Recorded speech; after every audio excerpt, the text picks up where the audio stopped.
সবকিছুই কি আল্লাহর পরীক্ষা? ভাই, আপনি প্রশ্ন করেছেন সবকিছু আল্লাহর পরীক্ষা কিনা। আমাদের জীবনটাই পরীক্ষা।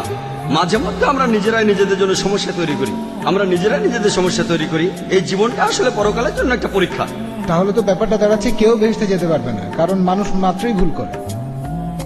ভাই, আপনি বললেন যে কেউ তাহলে বেহেশতে যেতে পারবে না, কারণ মানুষ মাত্রই ভুল করে। আমি একমত, মানুষ ভুল করে, প্রত্যেক মানুষই ভুল করে। আর এই জন্যই নবীজি বলেছেন, আল্লাহ সুবহানাহু ওয়া তাআলার করুণা আর দয়া ছাড়া কোন লোক বেহেশতে যেতে পারবে না।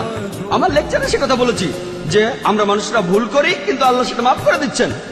তিনি গাফুর, তিনি রহিম, তিনি করুণাময়, তিনি পরোপকারী, তিনি এই লোকদের মাফ করে দেন। তবে তিনি কিছু নিয়ম কানুন মেনে চলেন। আর আল্লাহ, তিনি এমন কিছু বলেন না যে তুমি দেখতে ভালো তাই মাফ করে দিলাম, তুমি দেখতে খারাপ তাই মাফ করলাম না। আল্লাহ মানুষের জন্য আইন কানুন গুলো বলেছেন কোরআনে।